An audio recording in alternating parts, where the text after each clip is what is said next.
எங்கள் ஆஃபீஸில் என் மேனேஜர் வந்து கர்வமாக இருக்கார். இதே மாதிரி பல விதத்தில் என் வாழ்க்கையில் இந்த கர்வமான மனிதர்களை வந்து சந்திக்கிறேன். அந்த கர்வமான மனிதர்களுக்கு ஏதாவது தகவல் இருக்கான்னு ஒரு அன்பர் கேட்டிருந்தாங்க. இது ஒரு நம்ம கதையிலேருந்து சொல்லுவோம்.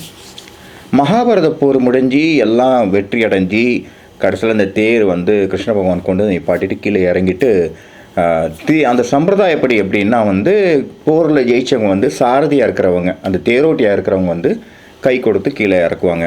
ஆனால் இதில் நடந்த கதை வேறு. கிருஷ்ண பகவான் வந்து முன்னாடி கடகடன்னு இறங்கிட்டு அர்ஜுனா இறங்கு சீக்கிரம் இறங்குன்னு சொல்லுவாங்க. ஆனால் இந்த அர்ஜுனனுக்கு வந்து ஒன்றும் புரியல.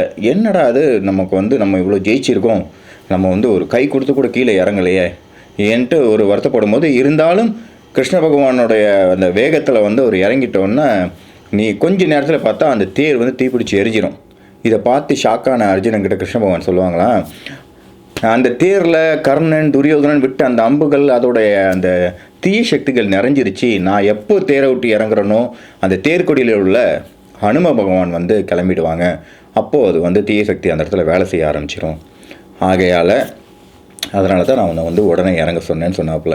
ஸோ இதில் என்ன விஷயம், இந்த மாதிரி எனக்கு இது வரணும், நான் இது பண்ணிட்டேன், இந்த ஒரு கர்வமாக நம்ம நிற்கிறோம் இல்லையா, அந்த கர்வமாக நின்னா எந்த வகையிலையுமே நமக்கு வந்து நற்பயனே கொடுக்காதுங்க. இதுதான் உண்மை. டெம்பரவரியாக இருக்கலாம். நம்ம வந்து ஃபார் எக்ஸாம்பிள் ஆஃபீஸில் மேனேஜர் வந்து நான் தான் பெரியவன் காட்டும் போது ஒரு வழி இல்லாமல் கீழே உள்ளவங்க வந்து இது பண்ணாமல் தவிர அது ஒரு அன்பான செயலாக இருக்காது. எப்போது அன்பான செயலாக இருக்கோம்னா ஒரு வகையில் கொஞ்சம் ஆன்மீகத்தனமாகவும் தனக்கும் தன்னை நம்பியுள்ள மற்றவர்களுக்கும் எக்காலத்திலும் பிரச்சனை வராமல் ஒருத்தங்க வாழ்க்கையை வாழும் பொழுது இது நல்லாயிருக்கும். அப்படி வாழ்ந்து பாருங்களேன். யாராவது உண்மையாகவே வாழ நினச்சிங்கன்னா உண்மையாகவே வாழ்க்கை ரொம்ப சந்தோஷமாக இருக்கும். அந்த கர்வம்ன்றது வந்து நம்ம விட்டே ஆகணும். ஒரு மனிதர் விட்டு ஆனால் தான் வந்து இந்த யதார்த்தத்துக்கு நமக்கு புரியும். அப்படி புரியலைன்னா வந்து இயற்கையை வந்து நமக்கு யதார்த்தத்தை புரிய வைக்கிற நிலைமைக்கு நம்ம உண்டாயிடுவோம். எது எப்படியோ நம்மளும் நல்லா இருப்போம், நம்ம சுற்றி உள்ளவங்களும் நல்லாயிருக்கும்.